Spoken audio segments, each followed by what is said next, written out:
कालिका मातावरती प्रसन्न होऊन बोले महादेव सांग काय देऊ मी तुला।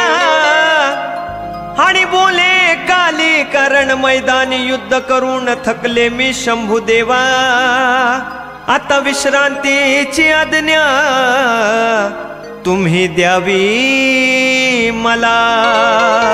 कोकण प्रांतात कुडाळ जवळील आडोळ गावात निद्रास्त्र होती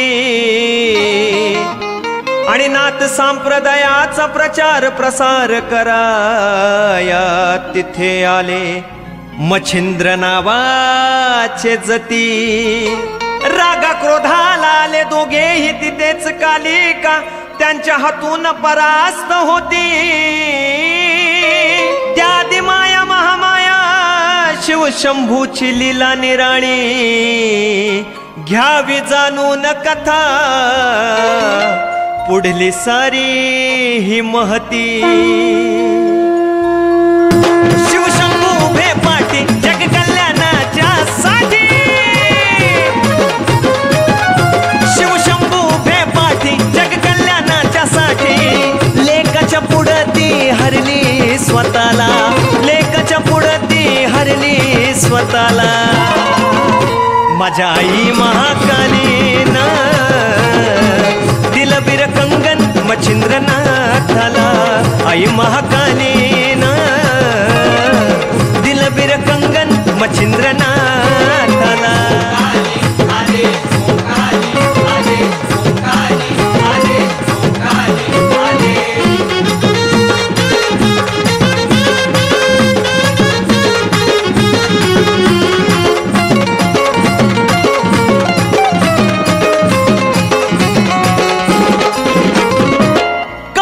भेटीला मच्छिंद्र आले आई म्हणून मारिली हाक। हे जगजननी माते दर्शन दे, द्याव दर्शन बाबा बोले।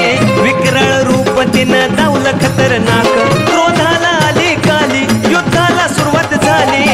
जगत जननी जाणे ते हिताला, जगत जननी जाणे ते हिताला।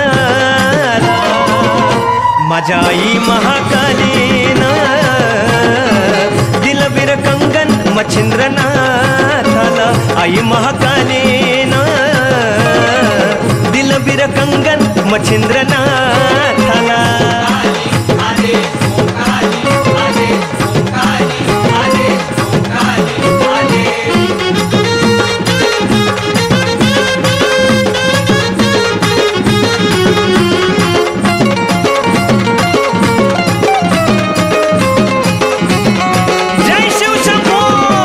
झाले प्रसन्न देवा दे देव देते आलिंगन मच्छिंद्रनाथ। जगाचं कल्याण तुझ्या हातून व्हावं, कालीने ठेवेला शिरावरती हात। वचन कालीच घेऊन शबरी मंत्र हा देऊन आदेश घालून जोडी तो हाताला, आदेश घालून जोडी तो हाताला। आदेश माझ्या आई महाकालीना दिल बिर कंगन मच्छिंद्रनाथाला। आई महाकालीना दिल बिर कंगन मच्छिंद्रनाथाला।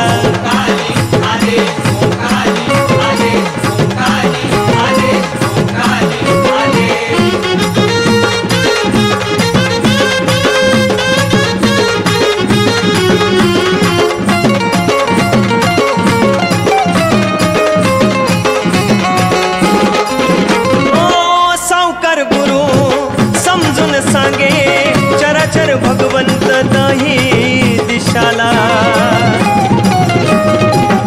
हा नाथ सुद्धा कालीच्या चरणावरती लागे।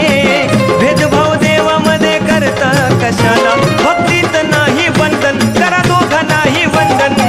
ज्ञानीच समजेल सोनूच्या गीताला, ज्ञानीच समजेल सोनूच्या गीताला। कळलं का माझ्या आई महाकाली